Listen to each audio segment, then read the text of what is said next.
Happy Saturday. I am so excited to be on. Y'all know I love tuning in on Saturdays to drop some gems on you so you can start your week. I am so excited. I hope everyone is doing great and you're having a restful yet productive day. So so I'm going to get started. Hello. Yes. This is going to be a great Saturday. I'm dropping gems on how a routine can create balance, y'all. I've been doing this and I've been tweaking it and modifying it so that I can get the exact balance that I desire. So I want you to think about the balance that you desire to have in your life, okay? But before we start, I want to know, are you in a routine right now? So I want you to drop yes, no, maybe in the chat to let me know.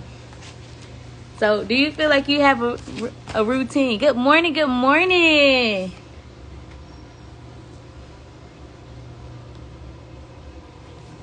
What's something that you do? Like, do you have a routine? Like, you know how your day flows?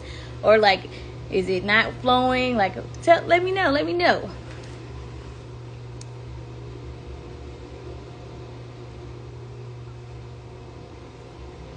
All right, so before I drop these tips in, I want you to get your planner out. I have my planner. That's what I've been looking at.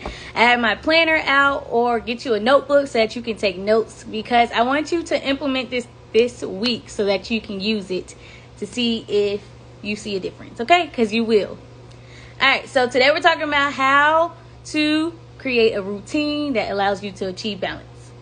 So there are 3 tips. So I hope you have your notebook. Actually, I'm going to give you a second to get your notebook. And if you're watching this recording, make sure you get your notebook or a planner and still write it down and let me know how it works for you.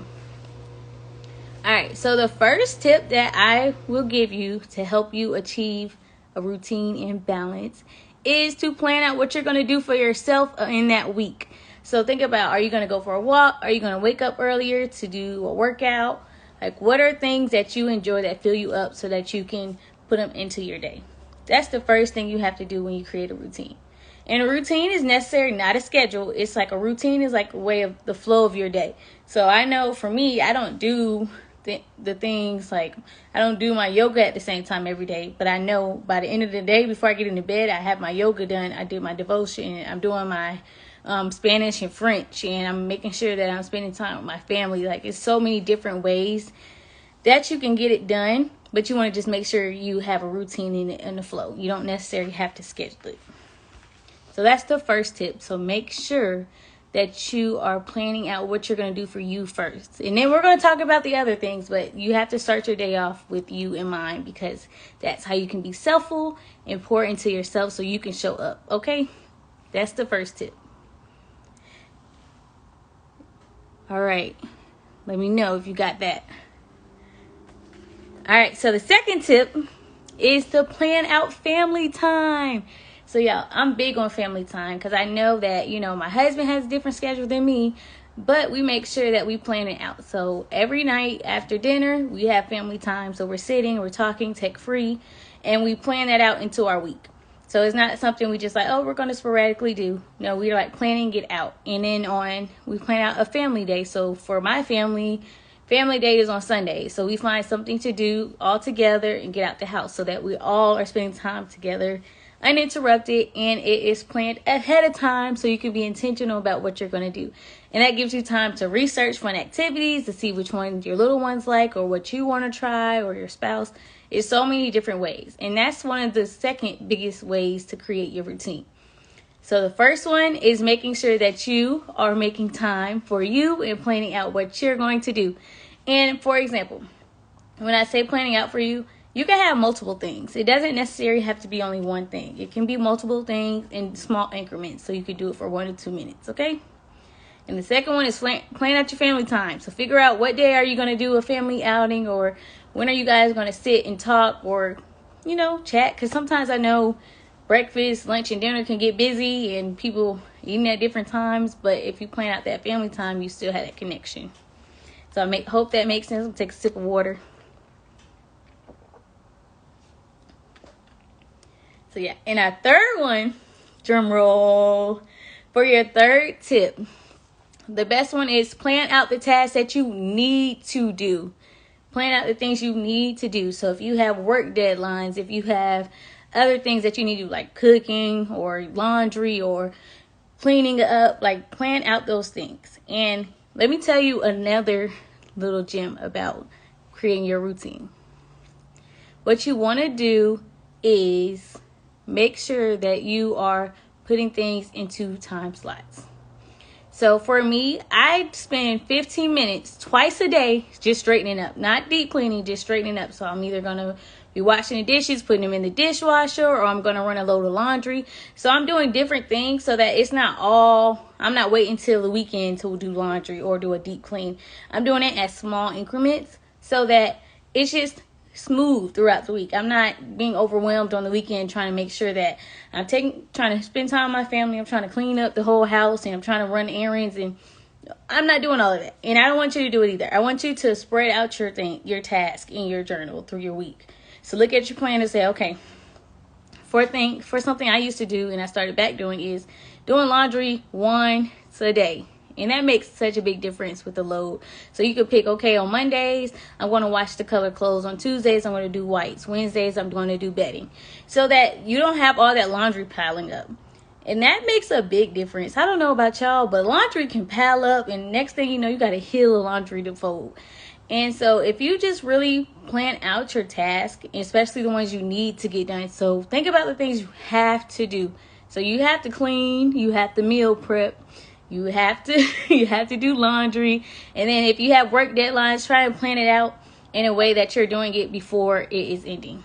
So before it's due.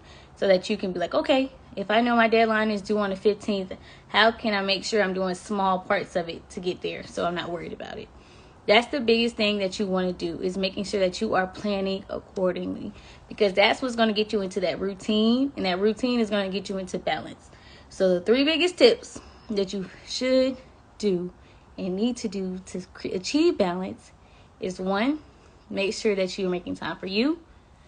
2, make sure that you're planning out your family time. And 3 is to plan out the tasks that you need to do. Not the tasks that you just like, oh, I can get to it later. Like the tasks like, oh, if I don't get this done today, it's not going to happen. Those are the kind of tips that you really need to be doing. And I want you to plan it out in your planner. So plan out your week. Look at Monday through Friday. And like, okay, on Monday, this is what I'm going to do for myself. This is what I'm going to do if you desire family time every day. Plan that out. And then think about the tasks that you need to do, which could be 3 to 4 things. Don't think you have to do like a whole list of things that's not going to be realistic for you to achieve. Make sure that you're doing them that they're actionable and they're realistic. So I know for me, I plan out like my content. I plan out what am I going to do for my business, what am I going to do for my son today, because I'm a stay-at-home mom as well. So I make sure that I have all of that planned out so that when that day comes, I'm looking to see how my day's running. Because you want to have control of your day. You don't want to have it where you're like running around crazy, just doing stuff just to get it done. You want to have a plan. And that's the biggest way to achieve balance, is making sure that you have a plan and you're intentional about it.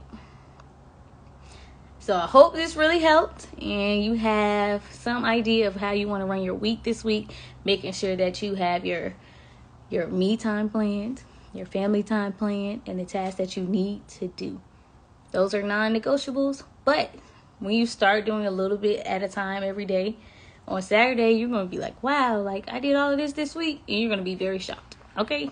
Even after the holidays, I'm getting back into my routine and getting back into the swing of things and trying new things as well. So I'm going to keep you guys updated on how I'm going to do my routine this week. I already planned my week out because on Fridays, I look ahead and I look at what I'm going to do, what task I'm going to complete, how I'm going to make time for myself, what am I going to do for my son, and how I'm going to do family time. And I schedule in planning in date nights as well. And just really making sure that I'm doing the things that I need to do while filling myself up, but not draining myself out. Okay? So with that said, I'm going to end this live. If you're watching the replay, I want you to drop below what was your takeaway and what resonated with you. And y'all have a great weekend, and I will see y'all later.